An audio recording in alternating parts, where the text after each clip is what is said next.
Transmitter device activated. Coordinates set for Earth 2. Hey everyone, welcome to the Earth 2 podcast, a podcast where we explore the origins and the development of the DC Comics multiverse and the legacy of their Golden Age characters throughout the Silver and the Bronze Ages of comics. I'm Peter Watson. And I'm David Steele. Welcome back. Thank you for joining us.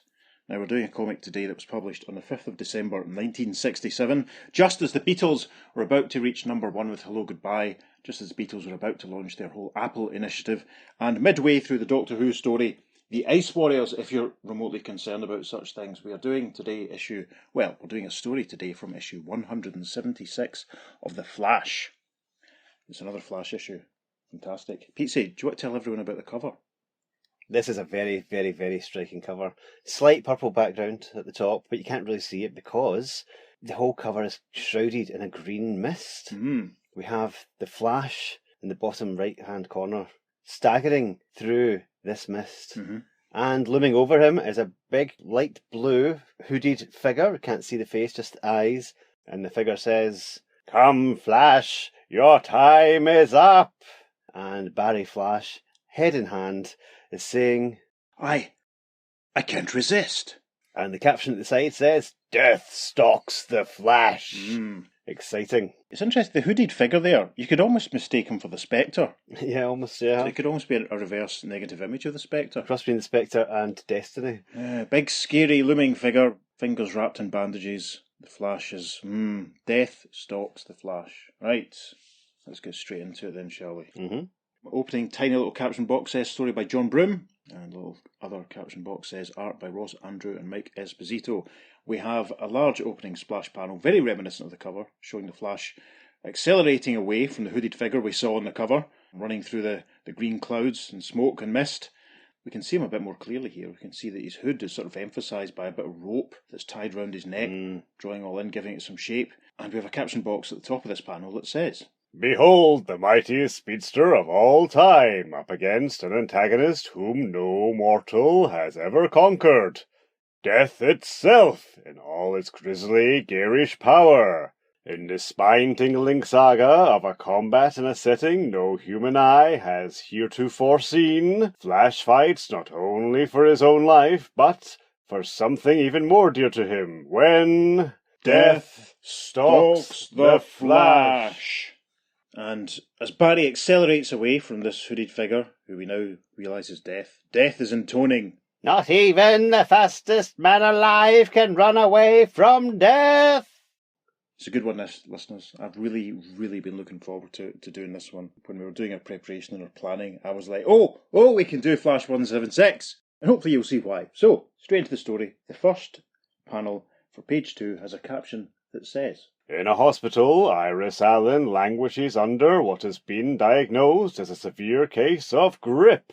Of grip? What's grip then? It's a strong influenza. Oh, right, okay. Yeah, I had to look that up. Yeah, I'm glad you did. So, yes, we see Iris lying, sweating in a hospital bed, and looks very uncomfortable. There's a nurse standing over, nurse with dark hair, nice fetching nurse's cap. The nurse is saying, "Take these pills, Mrs. Allen. Are you feeling any better?" Iris replies, "No, worse." "Your husband will be back soon. That should perk you up." The nurse leaves the room in the next panel, saying, "He said he had to go off in some kind of business emergency, and it wouldn't be long before he returned." And poor Iris replies, "I know." The next panel is a high shot of Iris looking down on her in her bed, sweating away, hand to her brow. Poor lass, and she's thinking, "What that nurse doesn't realise is that Barry went off as the Flash, and the business emergency he spoke about is a matter of life and death. Only a short while ago he was at my bedside when a special bulletin came over the radio." Yes, and we're into flashback territory here. There's a slight ripple to the panel to signify that we're going back in time. There's a little pocket transistor next to Iris on her bedside table, and the voice coming from it is saying, "Interrupt this program. An escaped killer has holed up in the Midtown Hotel and is threatening death to anyone who approaches him. Dan Bolton, the escaped convict, is armed with guns he took from police guards. It is feared it may cost police lives to subdue him." Barry's with Iris, obviously, she said, sat at her bedside, and Barry says, "Iris, I should get over to that hotel as the Flash. try to prevent bloodshed if I can.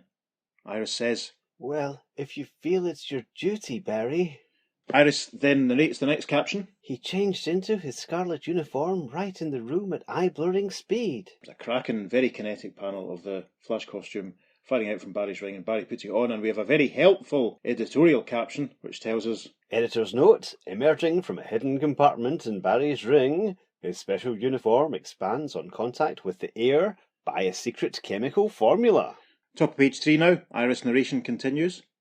Then, taking off at invisible super speed... Yeah, we see Barry accelerating off, and as he goes he says, You relax, rest honey, I'll be back soon as I can. And Iris from her bed says, Come back safely, Barry. And we're back to the present day for the next panel. Iris, all looking in great pain as she lies there, continues to think. And so he whizzed off. Why am I so full of dread? Why am I so worried? I know that as the wife of the Flash I must be brave, yet I have a sinking feeling that something terrible is going to happen. The caption for the next panel on page 3 says, Meanwhile, the world's fastest human has already reached the scene of the Midtown drama. We can see the Flash standing with some policemen. They're outside the room that Bolton is obviously hiding in, and Flash is in conversation with one of the senior policemen. Flash is saying, Have your men stay behind cover, Captain. I'll try to disarm and capture him. Police Captain says, If anyone can do it, Flash, you're the one. Next panel, the Flash says, Here goes, and speeds towards the door. The police captain left behind says, Bolton is right behind the door, armed to the teeth. Okay, so we're now at the bottom row of panels on page 3, and the first caption here says, But as the great speedster accelerates toward the door... Yes, a great panel. Close up of the Flash as indeed he accelerates towards the door, and we can hear a pow pow sound effect coming from inside the room, and bullets start to fly through the door towards the Flash, and from inside the room, Bolton is saying, Before you reach the door, Flash, you'll be as dead as a doornail. Caption for the next panel. Instantly, the Wizard of Wiz takes emergency action. There's a lovely, helpful, see what you see, thought bubble from Barry as he observes, I'm vibrating my body, letting that hail of lead pass through me harmlessly. Yeah, but that's what we see. Barry vibrating at speed, bullets passing through him. And we have another editor's note. Just as Flash is able to slip through solid objects, so he can allow metal to pass through him by super speed vibration. This fascinates me really, because Barry's been around for quite a long time now. I mean, this comic's cover dated February 1968, so, he's been around for ages. And we're still getting these editorial notes that point out really obvious things that most readers would be used to by now. It could still be someone's first comic. Well, that's true, as Jim Shooter always says. It does hold things up when you're trying to do an interesting podcast. So, we arrive now at the top of page 4, caption for the first panel. And a split instant later... And we're inside the room at the Midtown Hotel. We see Bolton on his knees, with the smoke kind of coming away from the barrel of his gun, which he's just fired at the door. But the Flash is vibrating through the wall on the other side of the door. Bolton looks alarmed and says, Escape my bullets? Give up, Bolton, you haven't a chance. Never! The next panel, Bolton is taking his gun and lifting it up behind his head, swinging it back as if he's going to try and strike the Flash with it. And he says, Only one of us will leave here alive, Flash, and I choose me. You've no choice, Bolton, says the Flash as he accelerates towards him, except to go back to prison and serve out your sentence. I have no choice but to disarm and capture you. Caption for the next panel. As the Grand Vizier of Velocity moves with speed that staggers the imagination... We see the Flash using his hands, vibrating at speed, to chop the barrel of the shotgun into segments. Flash observes, first, the disarming process. And we get another editor's note that says... And this will make David very happy because it's his favourite Flash fact of all time. In the same way that a tornado-driven straw can penetrate deep into solid oak, so Flash's palm edge at super speed can slice through treated steel. Treated steel, yes, that involves buying me a large pizza and a few cans of fizzy pop and some pakora and putting Shazam on for me to watch. So there we go. There we are. Panel 4 of page 4. Barry's caught up to Bolton with a whump, punches him out, thinking, then a KO blow to knock any further resistance out of him. Caption then for panel 5. Tossing the helpless killer over to the waiting police. Yes, a great panel. Literally, we see a couple of policemen catching Bolton as the Flash hurls him towards them. He must have obviously swooped in and picked him up off the ground. Barry speeds off saying, take him away, officers. And one of the policemen says, Wait, Flash, thanks. He's off already. Barry thinks, got to hurry back to Iris. So, Caption for the next panel. And when Iris's worried husband appears once again at the hospital... Barry now back in civvies. You can see his bow tie. Bow ties are cool. And he's been met at the door of Iris's room by a doctor. And the doctor is saying, I'm sorry to tell you that your wife has taken a sudden turn for the worse, Mr. Allen. Her fever shot a short while ago. She's in a coma. Yeah, it's Barry. Barry enters the room. Top of page 5 now. He goes to Iris's bedside. The doctor says, She's delirious. It's the high fever. And we see Barry looking very concerned. Looking at Iris, we can see her. It's almost like she's writhing from this panel, but that's probably not the case if she's in a coma. Iris is saying, Oh no, no, Flash, look out. And the nurse says, she keeps mentioning the Flash. And then Barry says in the next panel, He's a friend of hers. She's a newspaper woman, has written many exclusive stories about the Flash. The nurse replies, Of course, we're doing all we can, Mr. Allen. And then the doctor, exiting the room, in the next panel, says, You can rest assured she's receiving the best care medical science can give her. Once the fever breaks, we hope that her recovery will be swift and complete. You may stay here if you wish. Thanks, doctor. Then the nurse takes her leave in the next panel, saying, Ring if you want me, Mr. Allen. I'll be right down the hall. Thank you, nurse, says Barry. And from her bed, Iris says, Oh, terrible. That awful shape. Get away from it, Flash. Don't let it grab you. Oh. Shh, Iris, shh. Barry thinks. She's having a dream, a nightmare. She seems to see me, as Flash, menaced by some deadly figure. And then we get close-up of Barry holding Iris's hands, as off-panel, Iris's voice says, It's death. Death itself, Flash. Careful. Don't let it touch you. So now, top of page 6, caption for the first panel says, As the longest night in the life of the young police scientist wears on... Yeah, we see Iris still in a great deal of pain, very uncomfortable, sweat pouring from her face, and she's saying, Fight, Flash. Don't let death defeat you. The doctor's back in the room at this point, and he's observing, Still raving, still dreaming, and her fever refuses to break. Those wild dreams could be having a bad effect on her, Mr. Allen. In a way, she's a victim of her own imagination. It's too bad that science can't affect dreams.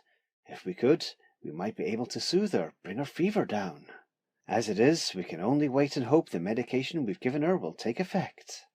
With that, the doctor takes his leave from the room. Again, Barry sits down, holding Iris's hand, thinking, I am Flash, the fastest man who has ever lived. I can use my super speed to traverse unseen dimensions. I have travelled into the future, into the past. Yet here I am, with my wife critically ill, out of her head, and I'm helpless as a babe in arms. If only there were some way I could affect her dreams, like the doctor said. If only by super speed I could... Wait! Something just occurred to me. Something I haven't thought about for a long time. You get a nice close-up of Barry for the final panel of page 6, and he's thinking, On a number of occasions, in going at multi-light speeds, I remember passing a certain band, or area, in the spectrum of velocity. It was only for a split moment, but I recall the odd feeling it gave me. It was a feeling such as a person gets who's having a nightmare, a strange, haunting feeling. I've always meant to investigate that area, and I wonder now, could it have anything to do with dreams? I must find out. So, caption for panel 2 of page 7 says, As the conventional police scientist once again becomes his fiery, flashy alter ego... Barry's back in costume, speeding away from Iris's bedside. This is a weird coma if she's thrashing about and waving her hands and talking, I must say. Yes. Iris exclaims, Flash, look out! Death is coming at you! Barry speeds away thinking, Poor Iris. She sees me in danger, but I know it is she who is facing death, unless I can help her. Caption then for the next panel.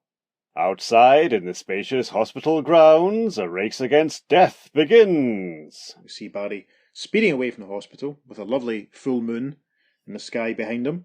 I hope someone's keeping track of the number of times I say full moon in this podcast. The Earth 2 podcast drinking game. Take a drink every time David says full moon. Yes. So, Barry speeds off thinking, Of course, what I'm trying to do may be impossible, absurd, but for Iris's sake I must try it, or I'd never be able to live with myself afterward. Got to break the speed of light barrier. Exceed it! Caption for the next panel. In brief instants, the monarch of motion has become invisible to ordinary observers. This is a great panel showing the Flash in motion. It's like he's running through bands of colour that are sort of behind him. Indeed, as he's speeding along, he's thinking, approaching the band of the velocity spectrum.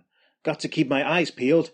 It's so narrow I could whiz by it unawares. So yeah, he's running along. There's a kind of yellow band behind him, a green band that bleeds into blue to purple. The whole, indeed, spectrum. The final panel of page 7 shows the Flash speeding along, and he passes through a sort of black band before continuing on through another band of green, blue, purple. And he speeds through this band, but then turns. And as all this is taking place, he's thinking, what was that? That sharp sense of dread. I've overshot it. It's behind me now. Got to turn back. Yes, it's obviously the black band he run through that's upset him. So we now arrive at the top of page 8. And it's almost as if Barry's peering in from two adjoining cliff faces or two curtains of rock almost that have opened before him. We can see the green smoke, the green clouds of mist that Peter described in the cover, sort of inside this sort of interior.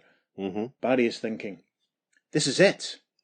I'm inside the mysterious area. It's widening out before me. It's frightening, overpowering. He moves a bit further in at speed. He continues to think. Eerie shapes, nightmare figures, a sense of fear everywhere. This must be the dream dimension. What we can see here is more clouds with the green smoke. There's mountains in the background and weird shapes all around them. And in panel 3 of page 8 has a caption that says, summoning up his courage, the grim speedster presses on into the phantasmic, nightmarish scene. Unfortunately, courage is spelt courage in that panel, but that's fine. Oh dear, so it is. This is a very moody panel that's definitely going up on the socials. It's almost like the green smoke and mist and clouds are sort of surrounding the ground. You can see rocky outcrops. Barry's running through the middle of it all with a sort of yellow spotlight shining on him. You can see a woman running as if she's trying to get away from a couple of bolts of lightning. We get a close-up on the right hand of the panel of a man who looks very scared of something. And as Barry manoeuvres his way through all this, he's thinking, I'm seeing dreams of fear acted out in reality. But where is Iris's dream taking place? Got to hunt for it at super speed. And in the caption for the last panel on page 8 says, on and on plunges Flash, a wraith amid other wraiths, in a world no human eye has ever seen. Yeah, see Barry running through. We see more rocky outcrops. We see someone at the front looking very distressed. We see him running past someone else who's down on their knees, holding their head in their hands. And as he passes by all of this horrible stuff, Flash is thinking, still no sign of what I'm looking for. Could it be that this place is not what I think it is? That my quest is in vain? Can't give up now. And a tiny, tiny little caption that says, continued on second page following. And the next page is an advertisement for issue 204 of Superman, being the legend, why do these initials mean death for the Man of Steel? And it's big flaming couple of L's. So Death's obviously, Death's getting a lot of work this month at DC. Yes. So we now arrive at the top of page 9. And the caption for the first panel says, then, as the blazing human meteor approaches a truly hair-raising spectacle, in the extreme background, we see our Flash, our Barry, rushing in. And the tableau that you can see playing out shows the hooded figure who we saw on the cover.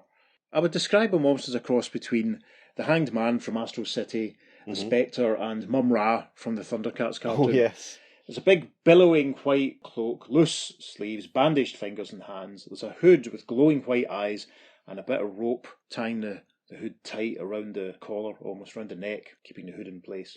And this figure is looming over another Flash, and standing on a rocky outcrop overlooking is Iris. So as our Flash, our Barry, who we've been travelling with so far, he arrives on the scene and he's thinking, I've come across Iris's dream. There's the dream figure that has been terrifying her. It is seeking to overcome me. There's Iris herself, viewing the battle. Indeed, Iris on this little cliff overlooking this fight almost is crying, don't let death touch you, Flash! Fight, Flash! Fight it! Gosh, yes, the Flash is struggling with death. So in panel 2, Barry's getting a little bit closer. And as he does so, he's thinking, only one thing for me to do. I've got to enter Iris's dream and defeat the death figure. I must do it to calm Iris, to snap her out of this nightmare and save her. Wow. Then the caption for the next panel says, travelling at a blinding rate, the phenomenal speedster carries out a staggering feat, attuning his vibrations to that of the dream figures. This little sequence of 3 panels shows Barry zooming up and merging with the dream version of himself.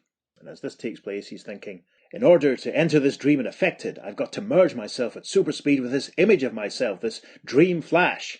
The final little panel in this little sequence shows close-up of multiple Barry Flash faces all combining together.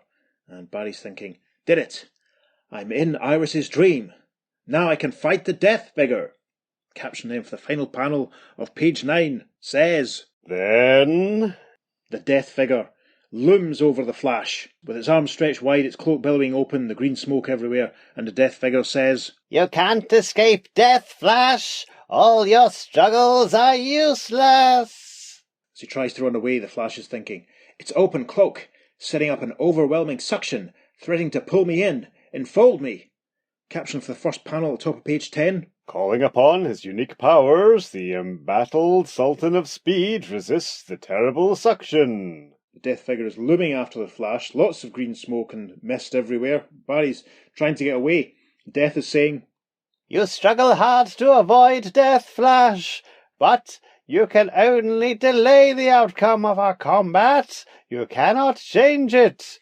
Sooner or later, death always wins. Not this time, says the Flash. The caption for panel 2 on page 10 says, Off whizzes the mercury-footed champion, pursued by his implacable opponent. It can move at super speed too, observes Barry as Death looms after him, Death saying, I'm still with you, Flash. No one can run away from death. In the next panel, Death is indeed almost caught up to Barry. He's reaching out, and as he does so, Death says, You're almost in my grasp now. Iris said its touch alone can kill, said Barry. The caption then for the final panel on page 10. With an unprecedented burst of ultra-velocity, the world's fastest human avoids his grim attacker and circles at an incredible rate. Yeah, great panel of the Flash running circles around Death, zooming through the clouds of green smoke. So as he circles Death, Flash is thinking, I'm boxing it in with tremendous air pressure, enough to crush steel. But am I affecting it? And it's almost like Death can hear his thoughts, because Death replies, Of course not. What effect can your puny human efforts have against me? I am invincible, Flash. We now arrive at the top of page 11, and the first caption says, As the gaunt, harrowing shape easily bursts through the air barrier around it. So, the Flash continues to circle round Death, and Death is saying, You are clever, Flash. It is hard to seize you. How long can you continue this game of death between us? Flash is thinking, Not long, it's true. The superhuman tension of this fight weakening me. In panel 2, Barry switches to speaking out loud and says, But I'm not giving up. I'll beat you yet. There must be a way. You must have a weakness. And it's almost as though Barry tries to punch Death. Death says, Perhaps, but you'll never discover it. So yeah, there's a little burst of concussive force as the Flash tries to punch at Death, and Barry thinks, That's odd.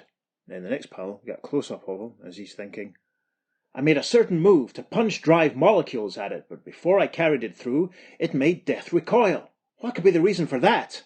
I'll repeat my move, see what happens. The next panel is a great montage panel almost of many Flashes striking and trying to punch or slap at Death.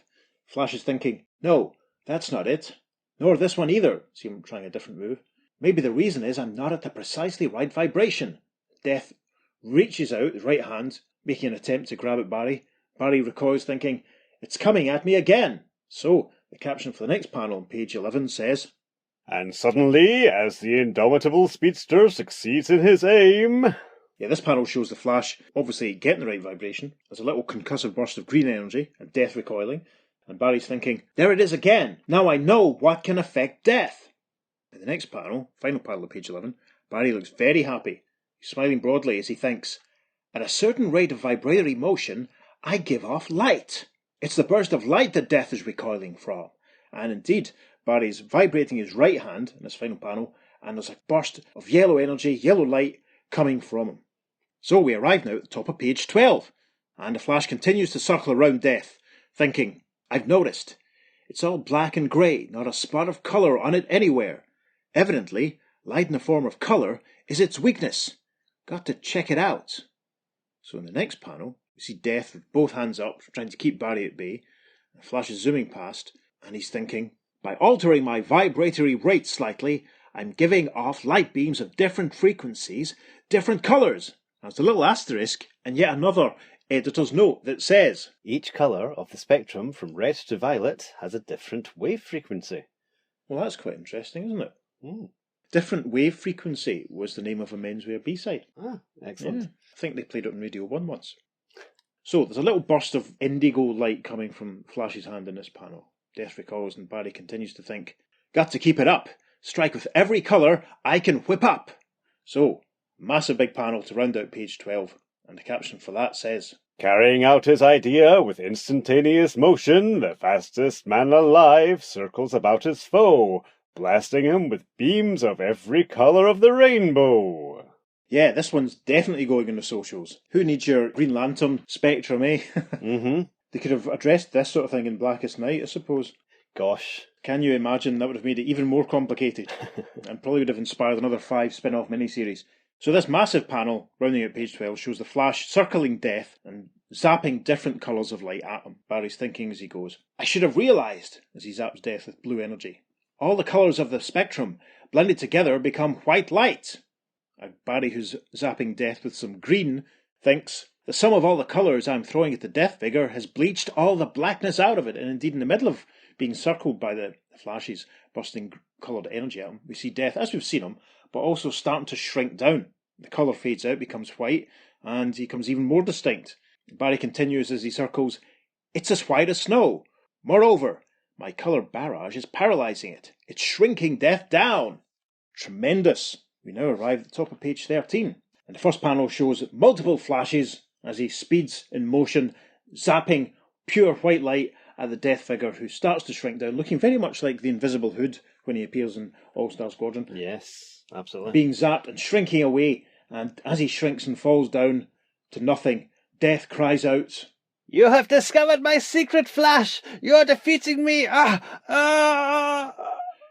Barry presses in for the kill, if you pardon the pun, zapping white light at a now tiny Death figure, who manages to say, I'm shriveling! You are destroying me! I'm dying! You never thought Death could die, did you? But before I go, let me prophesy. One day, Death will win over you, Flash. It is as inevitable as... With a little burst of white energy, Death is gone. Panel 4 of page 13 shows Barry standing over the little mark on the ground. Barry looks down and says, hardly anything left of it. Only a faint white stain on the ground, disappearing even as I look at it. I've beaten Death. Final panel of page 13 shows the Flash rushing off. There's a large green full moon behind him here. Some nice rocky outcrops, very, very moody. As he runs away, the Flash is thinking, this place gives me the creeps. Got to get out of here as fast as I can. And so, we arrive at the top of page 14. Caption for the first panel says, in the hospital, shortly. Barry's back in civvies, the nurse is there, the doctor's there. Iris is lying in bed, looking a lot brighter. The doctor standing behind Barry, carrying his clipboard and saying, and then suddenly her fever broke. The crisis is past now, Mr. Allen. Your wife's going to be all right. Barry thinks, thank goodness. From her bed, Iris says, hello, Barry darling. And then the caption for panel 2, page 14 says, and when Mr. and Mrs. Barry Allen are left alone... Iris whispers from her bed, Barry, I had the most incredible dream. In it, you defeated Death. It seemed so real. Rest, Iris. We'll talk about it when you're stronger. The final panel showing Barry holding Iris's hand. She looks much, much happier. She's also feeling much, much better. Barry's leaning down and he's thinking, she doesn't know yet that I actually took part in her dream. But as soon as she's herself again, I'll tell her. There's nothing I could keep from Iris, now that she's my confidant as well as my wife. And we have a tiny little caption box that says, End. Gosh. So, readers, listeners even, Barry was in the dream dimension and the Flash managed to defeat Death. Now, obviously, we're trying not to throw too many spoilers out about, many of the stories that we're going to read. But if you have read Crisis on Infinite Earths, you know something pretty major that happens in that story. So, when I first bought and read issue 176 of The Flash, it was summer 1993. I was, a neophyte DC committed fundamentalist buying up Crisis on Infinite Earths and everything with Golden Age characters that I could find and all the Crisis crossovers. And I remember reading this issue and being really struck by the obvious symbolism of the Flash defeating Death and Death saying, Death will win over you, Flash. Yep. And then there is a line when we're back at the hospital. The doctor says the crisis is past now, Mr. Allen. Yes. I mean, it's all very loaded. And of course, when John Broome wrote this in 1967, there's no way that he'd know what was coming in the mid 80s. 18 years later. I love all that stuff. What do you think of that? Yeah, I think it would have been quite interesting if someone had called back to this particular issue in Crisis. Yes. And at the pertinent moment have Death turn up and say, I told you so. Yeah, that would have been funny. I don't believe there's any way that this could have had any influence on the plotting and storytelling Crisis on Infinite Earths, but it was just such a weird sort of coincidental thing that I read it around about the time that I first bought and read issue 8. It's fascinating, and it's kind of like when you watch the Doctor Who story, Voyage of the Damned, and a couple more people die, and David Tennant's Doctor says, no more, in a very emphatic sense, and it casts up, brings to mind, what they did with John Hurt in the 50th anniversary special, all his no more, and yet, obviously, that wasn't in the case when they made Voyage of the Damned in 2007. True. It's a kind of weird accidental bit of preemptive retconning or something. Yep. I mean, the other thing to talk about that was relevant in 1993 when I read this was this idea that the Flash is in a dream dimension and interacting with Death. Now, this was 1993 was when DC launched its Vertigo imprint and really was going for it with the adult-orientated comic books. And obviously one of the big DC success stories at that period, still with Neil Gaiman's Sandman series. It certainly was, yes. Which I was kind of casually dipping into at that point, but I was aware of it because some of my friends who weren't really comic guys were reading Sandman, and I think like a lot of people at the time, there's a lot of people reading Sandman that didn't normally read comics. So I was just struck by this idea that Barry was in this dream dimension, and to this day, I still sort of think, is this Barry visiting the dreaming? It may well be. This might be what inspired Death to get a makeover and come back as a goth girl. Yeah, possibly. It's possible. Again, it's purely coincidental, but I mean, what else could it be? The dream dimension. Mm-hmm. See, if only there'd been a panel showing like a little raven sitting on a tree branch or something. That would have been all you need just to draw. And I remember sort of wishing at the time that it would have been really good if Sandman had done an issue where it was told from the Endless's point of view. Mm-hmm. So we see the goth Death who you mentioned, maybe pulling on a big cloak, wrapping bandages around their hands, and Morpheus sort of saying, "Oh, can you go and deal with this, please?" Because someone's broken through, and maybe the Flash or Barry, probably in the style, wouldn't have been named necessarily, but you would have seen this speeding red and yellow figure. It could have been a really nice insert one-shot sort of story. Yeah. That's insane. Can you imagine that? Yeah, I mean, I've been imagining it for 28 years. Or even if Destiny had been there and say, here, you should put on this disguise, and Destiny takes off the robe and say, there you go, because it does look like Destiny's robe that Death's wearing. Yeah, absolutely. And you can imagine Death sort of holding it at arm's length and saying, oh, if I must. These are my main takeaways from. I mean, we're obviously talking. We're mainly focusing in this podcast, obviously, on as well as the legacy aspect. We're focusing on the multiverse, but recently we're kind of exploring the way that the comics back in the day made use of other dimensions. We've got a couple of other comics coming up. We're going to be doing quite soon that deal with these sort of things.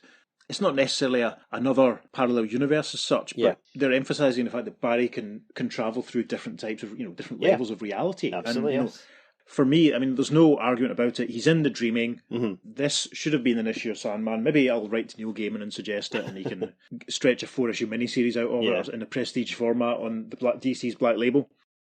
I was very excited when the thought of doing this story came up, and I just love the resonance of some of the ideas. Just the idea that Barry can just vibrate into dreams, but also the accidental interpretation of everything they're doing, that we can apply stories that have come from it since. We will be returning, of course, to our dream dimension when we hit the 70s and do the Sandman series from then. Yes, very much so. Which also is legacy as well. That's very exciting. Looking forward to this. Mm-hmm. Me too. This is the first Ross Andrew penciled Flash story we've covered. Yes. Ross Andrew, Mike Esposito. And it is interesting to see the differences in his style, comparing them with Carmen Infantino's.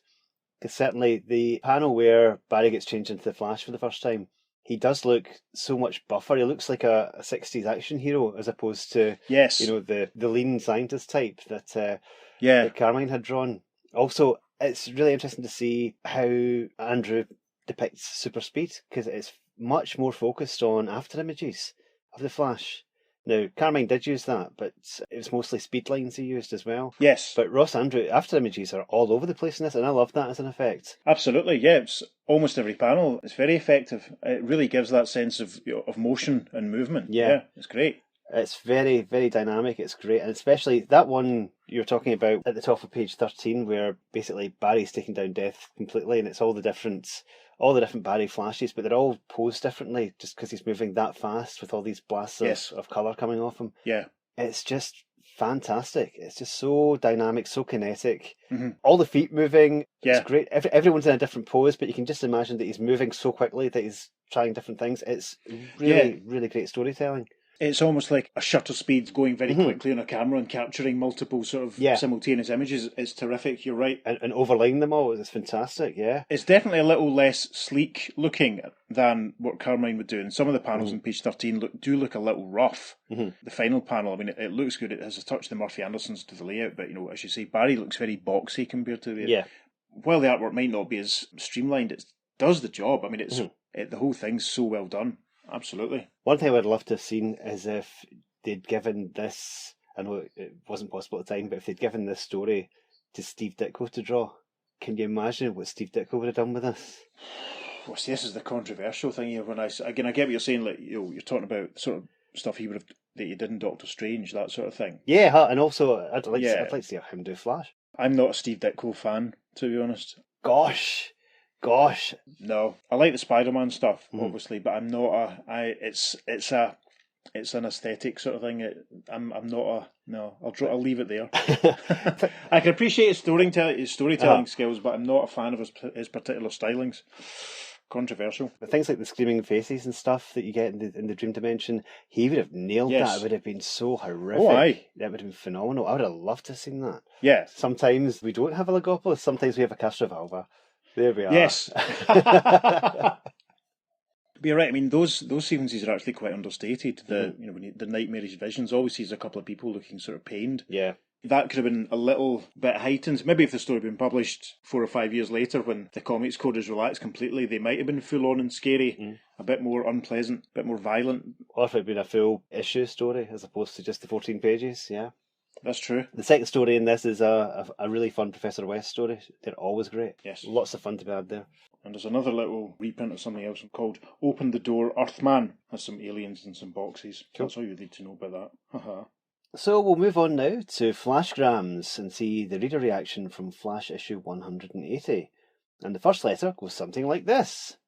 Dear Editor, John Broome is a remarkable and brilliant writer, and is notable and applaudable in the world of comicdom for the unafraid originality and humanity he puts into his stories.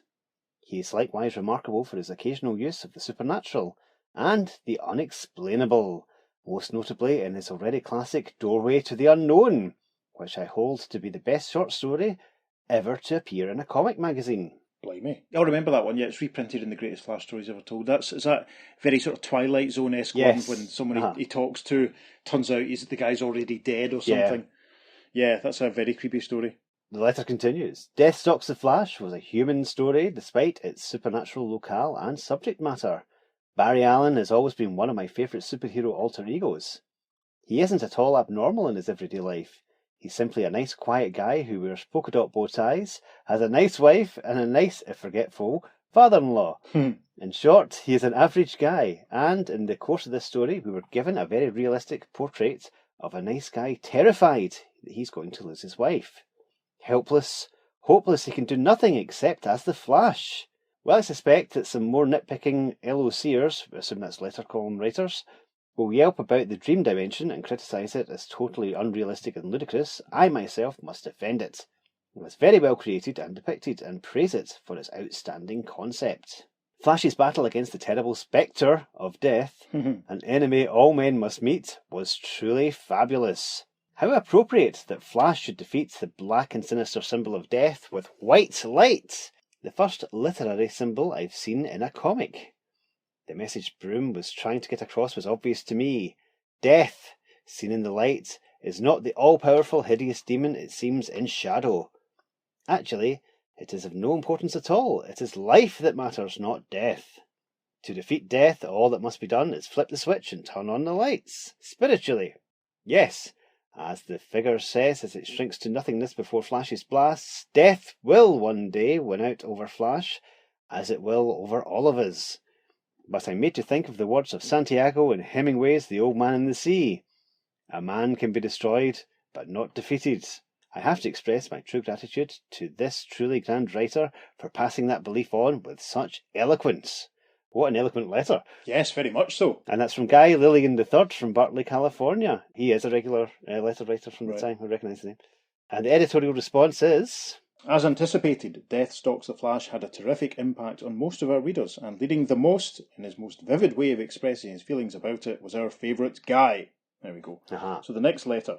Dear Editor, words cannot describe my look of astonishment when I picked up and read Flash number 176. Being fairly sceptical of your art change the previous issue, I was fairly sure of myself in thinking that the Flash had gone down the tube. Well, now I am regretting those thoughts, as with issue 176, Flash has hit an all-time high in story and art. Andrew and Esposito used poses in the February Flash that were refreshing and new, poses that we are not accustomed to seeing the Flash in. Just as Pete was saying, yeah.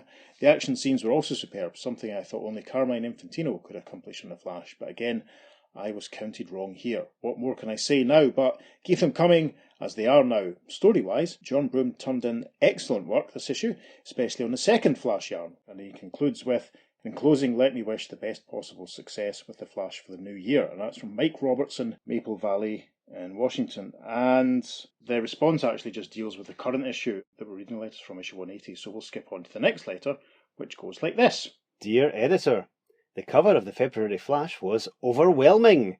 The idea of death calling on Flash caught my interest at once. I believe, even though I'm blind in one eye and can't see out the other, that the team of Infantino and Anderson did the cover, although I realise that Infantino has retired, so to speak. As to the cover story, Death Stalks the Flash, marvellous! I was shocked when I saw Iris deathly ill and felt frustrated, as did Barry, when he couldn't do a thing for her. The part where Flash is searching for the special band in the velocity spectrum was something out of Ray Bradbury, especially once he got inside the dream dimension. I gave up on trying to figure out if it was possible for Flash to do what he did, even in the comic magazine world of real unreality. All I can say is that it was a wonderful piece of fantasizing on the part of author Broome. I wonder how he ever dreamed that one up. I'm not hard to please when it comes to The Flash. He just has the right amount of science fiction, costumed villains, character development, and interesting story themes, making him tops over all the other comic mag superheroes. And that's from Dave Truesdale from St. Paul, Minnesota. And Dave's right, actually, with that assertion. The cover was drawn by Carmine Infantino and Murphy Anderson. Gosh. When you look at the figure of the Flash, it's very obvious. Yeah, nice little passing on of the torch, I suppose. And the symbolism of Carmine leaving the title and he's drawing a cover of... anyway, so the final letter in issue 180's letter column goes like this. Dear Editor, Death Stalks the Flash started off well, with Iris in a coma and Barry attempting to save her, but disintegrated with the introduction of the dream world. Oh, okay. Now, don't get me wrong. I thought very highly of the introduction of this weird macabre place. It was extremely well conceived. However, it was definitely not the type of story that should appear in The Flash. If it were to appear in The Spectre, the only comics mag equipped for this genre of tale with, say, Mona Marcy substituted for Iris, it would be a masterpiece if it were further extended to a book length with subplots. One last comment, open brackets favourable, close brackets, on this story. The scenes showing Barry by his wife's bedside, unable to help her in any way, were touching, showing that all superheroes are perhaps the most human of us all. And that's from our old pal, Jeff Pierce, Stanford, California. No editorial response, just an invitation to send your letters to the editorial address. There you go, Black Lightning, Jeff Pierce, also asking for Mona Marcy again. I think he did that in the pages of the Spectre letter columns recently as well. He did, yeah. So that's what the readers at the time thought about this incredible issue of The Flash. What did you think, dear listener? Please get in touch. You can email us at theearth2podcast@gmail.com. As we said, there's some really outstanding panels in this. We'll be posting a few of them in our social media, along with a ton of other bonus material. A ton? A ton. A metric ton. Oh, I don't know about that. I'll see what I can do. Excellent. On Facebook and Instagram, we're at the Earth2 Podcast, and on Twitter, we're at podcast_Earth2. And it is the number 2 for all of our social media. And make sure you check out our website as well. That's the earth2podcast.com, where you can find this and all our other episodes. Yep, and if you could be so kind as to rate and review us, see some nice words on your respective podcast listening method of choice. That would be really nice as well. And if you're enjoying what we do, you might want to buy us a coffee. There's a link to our coffee page on our website. So, I've really enjoyed reading this one. It was a lot of fun. It's definitely worth covering, if not for the dream dimension, which is maybe at the extremes of the multiverse, but definitely for the fact that the huge amount of foreshadowing it does for Barry and the Flash and and even Iris, I suppose. True. Very true, yes. Definitely worth covering as part of the whole big story, I think. Yep, absolutely. So on that note, I've been Peter. He has been Peter, and I've been David. Thank you for joining us. We'll see you next time on The Earth 2 Podcast. Transmatter Cube activated. Return coordinates set for Earth Prime. final panel of page 13. So's